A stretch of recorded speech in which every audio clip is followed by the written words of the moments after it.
Die Rote Armee-Fraktion war eine linksextremistische terroristische Vereinigung in der Bundesrepublik Deutschland.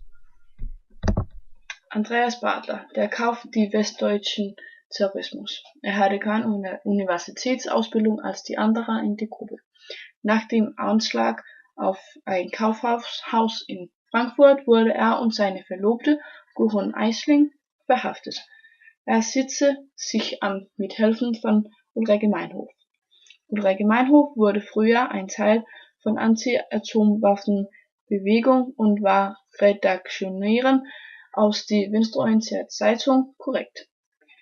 Sie heiratete mit der kommunistischen Klaus Reyer Hohl und sie haben die Tochter Bettina und Regine. Meinhof wurde Mitglied der linksextremistischen Gruppe in Berlin.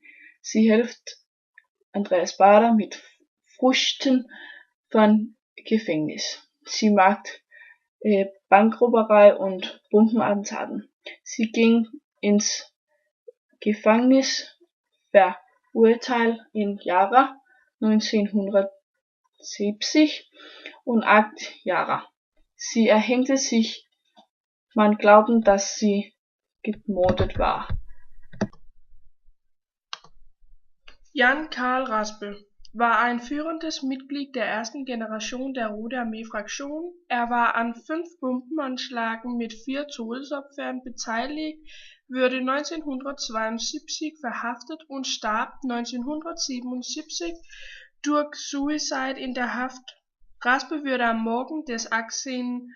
Oktober 1977 nach der Todesnacht von Stammheim schwer verletzt in seiner Zelle aufgefunden, nachdem er sich mit einer Pistole in den Kopf geschossen hatte.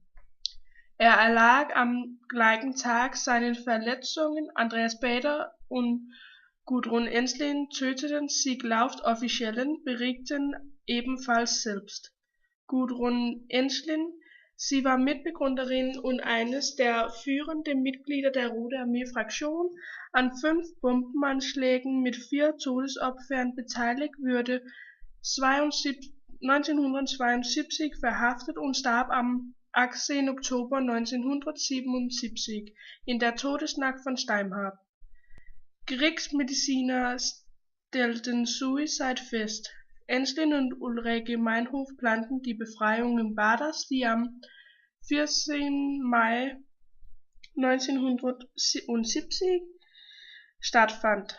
Ein fingierter Rekrutiertermin wurde zur Flucht genutzt. Meinhof, Erich Schubert, Irene Geoghegan sowie ein bisher nicht identifizierter Mann nahmen an der Befreiung teil. Rote Armee-Fraktion führte mehrere Terrorate, die große Unruhe in der Bundesrepublik Deutschland verursachten. Einschlägig mehr Bombenanschläge, Entführungen, Mord, Brände und Morde von westdeutschen Politikern und Beamten. Für RAF war das Ziel der Überwindung der Bürgertum und den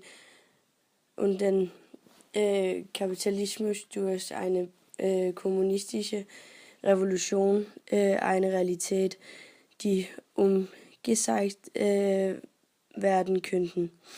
Für RAF hatte Geschichte der Revolution ihnen gezeigt, dass ein friedlicher Übergang von der kapitalistischen zur sozialistischen Gesellschaft nicht möglich war und ein bewaffneter Kampf war dafür eine Notwendigkeit. Am Anfang gab es Brandanschläge auf Kaufhäuser als eine Reaktion auf die materielle Gesellschaft.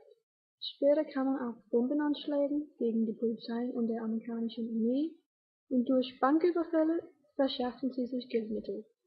Wenn die Kernmitglieder verhaftet wurden, waren die Anklagen gegen sie Brandstiftung, Bankraub, Autodiebstähle, Passverfälschung, illegaler Waffenbesitz, bewaffnete Gefangenenbefreiung, Mord und Mordversuche.